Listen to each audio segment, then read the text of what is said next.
नाही, हा रस्ता वारंवार याच्यावर दुरुस्ती झालेली आहे, परंतु या ठिकाणी हा जो एवढा पॅच जो आहे, हा पॅच इथे पाऊस देखील आणि जे पाणी आहे ते देखील या बाजूचं पाणी देखील इकडे येते आणि त्यामुळे हा रस्ता टिकत नाही. पण आता ज्या पद्धतीने आपण ग्राउटिंग केल्यानंतर खालचा बेसच मजबूत होईल आणि त्यानंतर तो DBM होईल, म्हणजे त्याच्यावर डांबर मारलं जाईल आणि लास्टला त्याच्यावर मास्टिकने केलं तर मग मास्टिक म्हणजे अगदी कॉन्क्रीटसारखंच ते मास्टिक आहे आणि त्यामुळे हा रस्ता वाहतुकीसाठी टिकेल.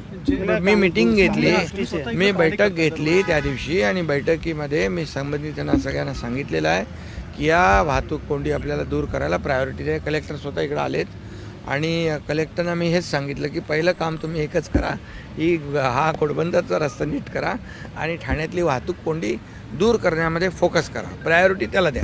म्हणून ठाण्यातली वाहतूक कोंडी दूर करण्यासाठी कलेक्टर स्वतः या ठिकाणी पोलीस आयुक्त देखील आले होते, महापालिकेचे आयुक्त आले होते, संबंधित PWDचे अधिकारी होते आणि इथले मीरा भाईंदरचे आयुक्त देखील या ठिकाणी त्यांनाही सूचना दिल्या, त्यांचे अधिकारी आज इथं आहेत. आणि त्यामुळे एक काही रस्ता जो आहे ठाणे कॉर्पोरेशनच्या हद्दीतला आहे, काही मीरा भाईंदर कॉर्पोरेशन आणि मग स्वतः मंत्री प्रताप सरनाईक हे देखील या रस्त्याच्या कामाकडे जातीने लक्ष ठेवून आहेत.